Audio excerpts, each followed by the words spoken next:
Assalamualaikum dan selamat sejahtera.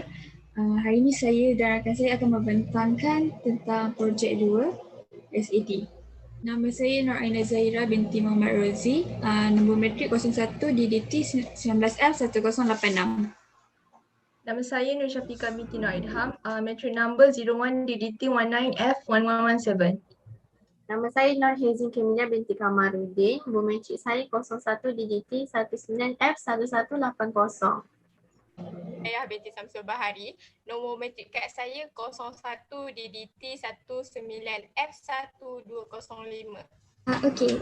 First, sistem analisis.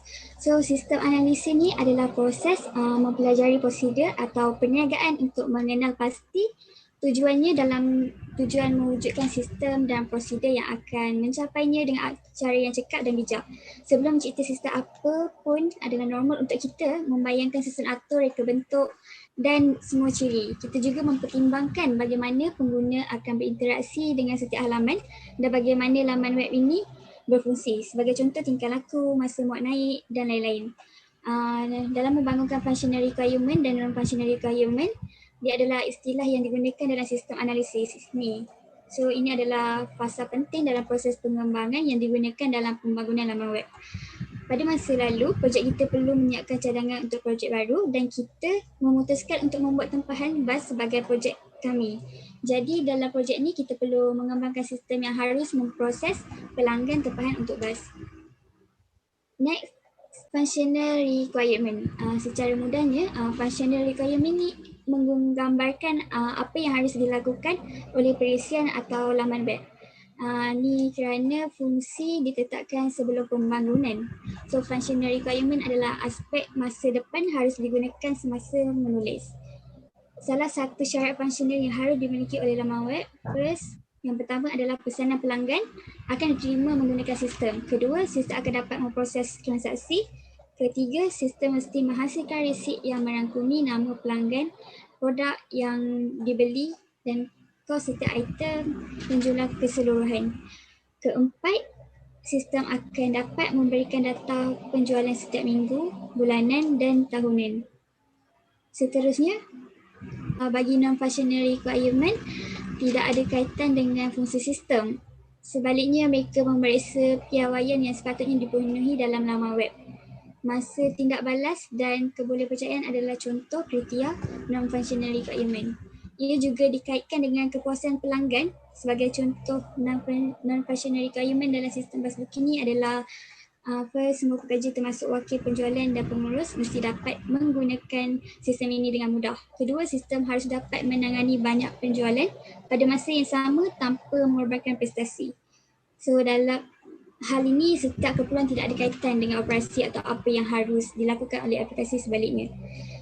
Sebaliknya, kemudahan penggunaan dan prestasi adalah pertimbangan utama dalam senario ini. Functional requirement adalah apa yang dipanggil pemaju sama ada mereka menyedarinya atau tidak, selalu menentukan keperluan sebelum mereka memulakan pengekodan. Mengenal pasti keperluan adalah penting sama ada untuk pelanggan atau untuk keperluan peribadi sendiri. Kita mempunyai panduan untuk dipastikan dalam memastikan laman web sesuai spesifikasi dengan mengenal pasti keperluan functional dan non-functional requirement. Seterusnya saya akan bagi kepada kawan saya untuk membentangkan. So, I'm going to continue about ERD for our system. So, ini adalah diagram sistem kita orang. In our bus booking system, we got 7 entities. It is user, bus, travel schedule, driver, booking, payment, and customer. So, for this specific entities will be our database. So our entity attribute is, for user entity attribute, we got ID as a primary key, name, contact number, email, username, password, and category. The last one is status. For booking entity attributes, we got ID as a primary key, customer ID as a foreign key, schedule ID as a foreign key, seat number, fare amount, booking, and status. For bus entity attribute, we got ID as a primary key, number, capacity, user ID as a foreign key. For travel schedule entity attributes, we got ID also as a primary key, driver ID as a foreign key, bus ID foreign key, destination, departure time, estimate arrival time, date, fare amount, and remarks. For payment, our attribute is ID as a primary key, booking ID as a foreign key, paid amount, date, user ID as a foreign key. For driver entity attributes is ID as a primary key, name, contact, user ID as a foreign key, and customer entity attribute, ID as a primary key, name, contact, email, password, status, user ID as a foreign key. Next, for our context diagram.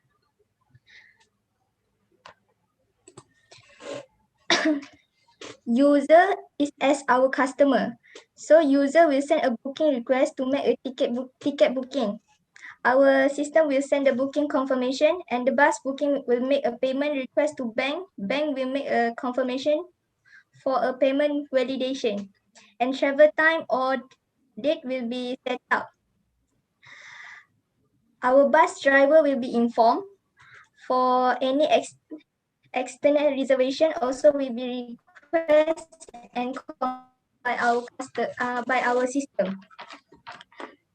So continue with the level 0 DFD.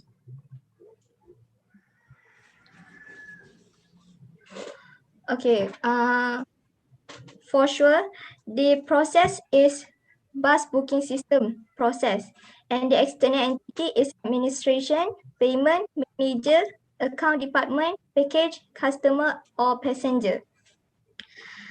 System will be confirmed by the administration, and the update info will be specified. Then for payment, they will send a payment update and payment validation. Manager can view and edit the bus booking report. Account department will generate indate officially. In package, will specify one destination detail in our system. Customer can make confirmation detail, and the reservation info will be sent immediately. So that's for our process in level 0 DFD. I'm going to pass the next presentation to my another partner.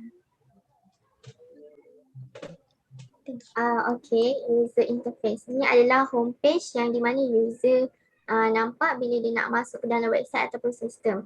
Okay, homepage ni dia di sini terdapat 4 menus iaitu home, schedule, login dan forget password. Okay, sebelum customer nak booking tiket, dia perlulah login. Okay, next. Customer perlu pilih sama ada dia adalah new user ataupun dia telah mempunyai account. So kalau customer bukan member, dia perlu tekan new member, dan kalau dia dah daftar, dia just tekan member. Okay, next. Okay, after dia dah pilih, katakan customer tu new user, dia akan proceed ke page ni iaitu new login member. Okay, bagi new member dia perlu isi form ni, isi nama, email address, password dan confirm password. After tu baru boleh proceed to member login. Next. Okay, untuk customer yang dah berdaftar, dia akan dapat username dan password untuk buat reservation. Okay, next. Okay, after dah login, okay, website ataupun sistem akan display ke page ni iaitu page our about bus booking system. Okay, di sini dia menerangkan background ataupun sistem bus customer ni macam mana. Dia akan dekat sini dia ceritakan sedikit tentang performance sistem ni dan sebagainya. Okay, next. Okay, kat page di page pula dia nak akan ajar kita step untuk macam mana nak book tiket bus online dalam bus booking. So masukkan detail, lepas tu pilih nak bus yang mana, pilih tempat duduk, lepas tu bayar, proceed to payment. Okay, next. Okay, ni adalah tiket bus yang popular ataupun perjalanan yang popular, contohnya daripada KL ke Singapura, KL ke Melaka. Ni adalah dia punya average price tiket bus. Okay, seterusnya. Okay, ni pada gambar ni dia menunjukkan schedule bus. Jadi apabila customer ingin membuat tempahan, dia akan berada dalam page schedule untuk memilih location. Di sini boleh pilih jenis bas, harga bas, di sini dapat lihat bas tu harga berapa, tarikh bila nak pergi, estimate time. Okay, di sini dapat semua maklumat tentang booking semua lengkap dekat sini. So customer boleh nak pilih je yang mana satu dia nak, lepas tu baru proceed. Okay, next. Okay, after dah booking, dah buat confirmation, maklumat semua, dah book. Okay.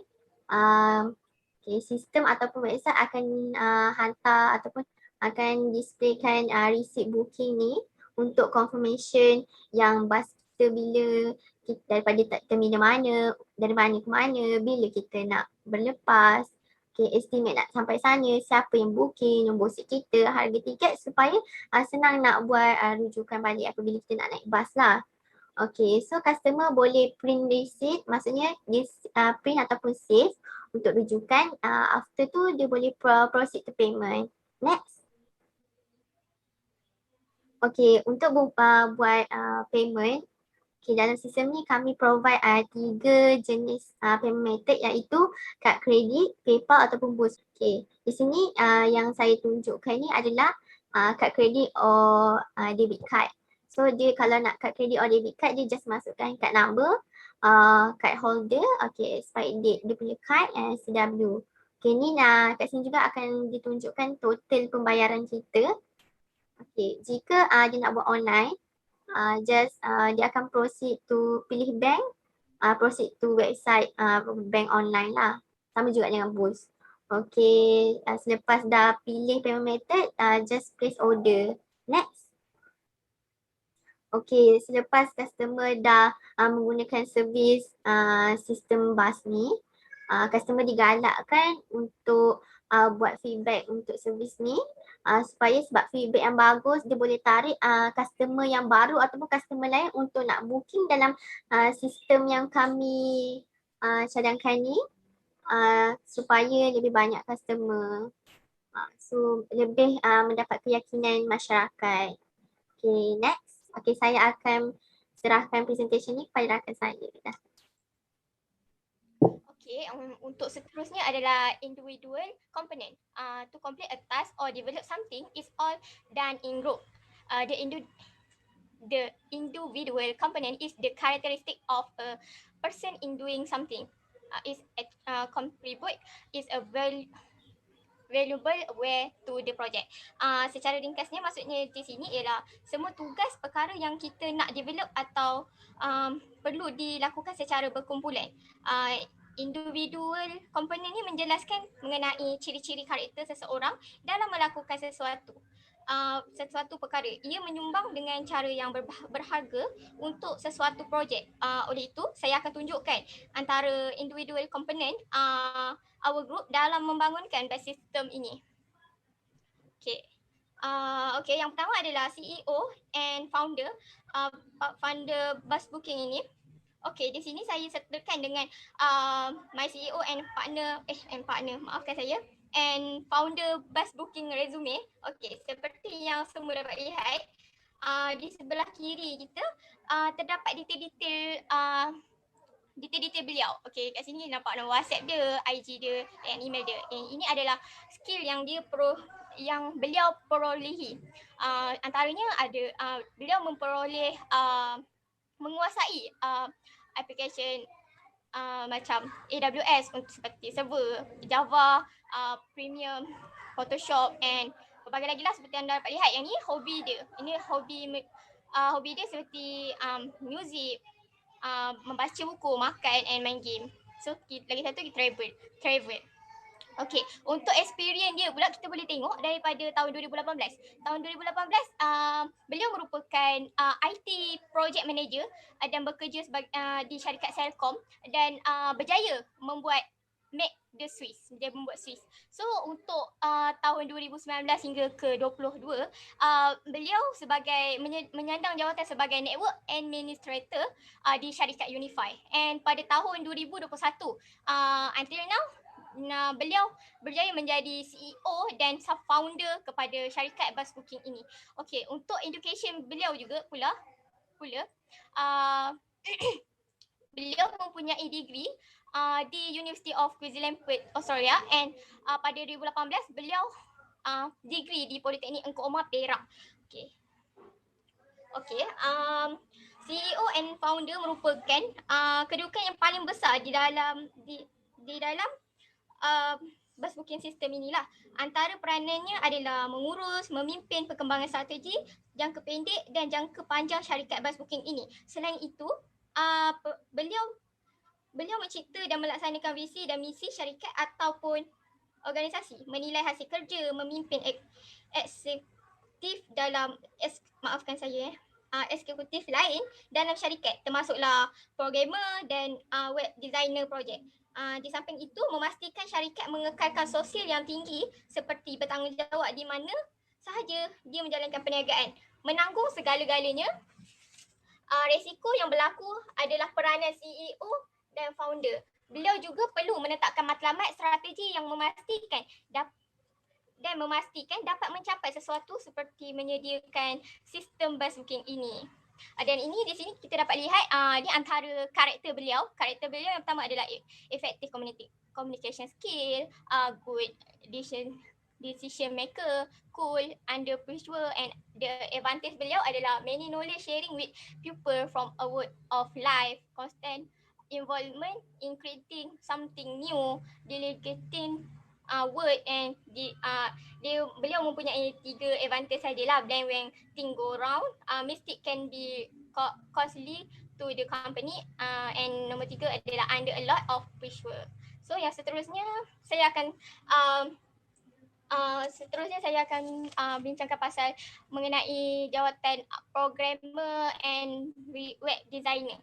Okey, seperti yang kita dapat lihat, ini adalah programmer and web designer bus booking punya resume. Okey, nama beliau Aina Zahira, and di sini ada detail-detail beliau, nombor WhatsApp, Gmail, and so on lah. Lepas tu yang ni antara skill-skill yang beliau kuasai, dan ini adalah hobi beliau. Hobi beliau kita dapat tengok ikon di sini, membaca buku, main game, and hiking. So experience beliau adalah daripada tahun 2018 beliau berjaya sebagai web developer intern di syarikat DHL e-commerce. Okey. Pada tahun 2019 hingga ke 2020 beliau berjaya menjadi UI developer di Shopee, and sampai pada tahun 2021 until now beliau menjadi programmer and designer bus booking. Education beliau semasa 2019 hingga 2021 diploma Universiti Teknologi Mara, and pada tahun 2018 beliau sijil pelajaran Malaysia Sekolah Menengah Seri Kayangan. Okey, ini kita dapat lihat programmer dan web designer adalah kedudukan yang sangat penting dalam syarikat ini. Mengembangkan sistem bus booking antaranya antaranya peranannya dalam membuat gambar yang akan dimasukkan ke dalam sistem bus booking dengan menggunakan Photoshop dan sebagainya lah. Selain itu, membangunkan bus booking application bermula daripada halaman depan hingga halaman akhir mengikut struktur web yang dipilih, dan memasukkan data ke dalam pangkalan data mengikut dengan jadual yang diberikan. Buat skrip untuk mengakses pangkalan data, lakukan pengujian program pada setiap unit pengaturan, uji setiap halaman dan periksa kesalahan tipografi menggunakan HTML, C ataupun CSS. Ringkasnya, programmer dan web designer ni sepenuhnya berperanan dalam membangunkan sistem bus booking ini. Di sini kita dapat lihat dia punya karakter knowledge about the job, listen attentively, and control of angle and aggregation, and advantage dia kita dapat lihat tengok ada 3, dan disadvantage dia ada 2. So seterusnya adalah project manager. Okey, project manager ni merupakan orang yang penting dalam syarikat bus booking ini. Project company ini yang mengatur dan yang mengatur orang lain untuk mencapai hasil yang dirancang dalam jadual dan anggaran yang ada yang telah ditentukan. Project manager ini bertanggungjawab dalam mengurus wang, peralatan, masa dan ruang. Sebagai contoh dalam membangunkan sistem bus booking ini, project manager memainkan peranan penting dari segi pengurusan wang, menyediakan peralatan, menentukan masa dan menyediakan skop projek sebelum, selepas, semasa projek itu dijalankan lah. Di samping itu, tugasnya adalah untuk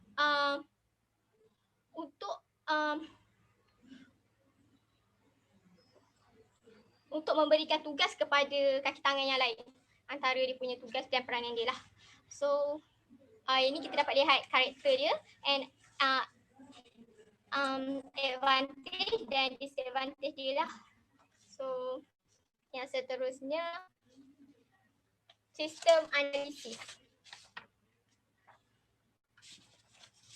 Sistem analisis seperti kita dapat lihat, beliau bernama Hazrin Camelia and dekat kontak tu kita boleh tengok detail dia. Kita boleh dapatkan nama WhatsApp dia dekat situ, dia punya Instagram and email.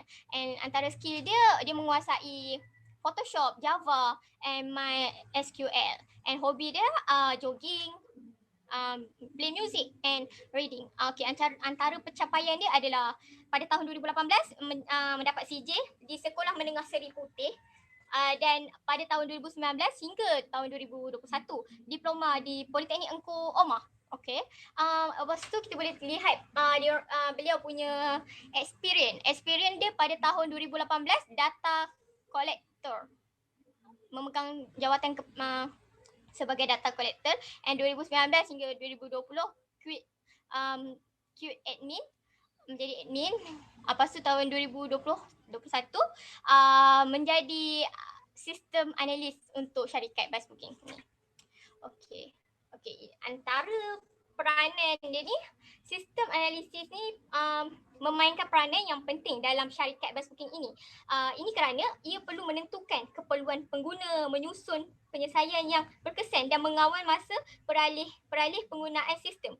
Sistem analis ni perlu memahami tahap kerjaya dan kecekapan yang diperlukan untuk dapat berkembang dengan berkesan. Antara peranan penting sebagai penganalisis sistem ni adalah mengkaji hasil cetakan komputer dan petunjuk prestasi untuk mencari masalah.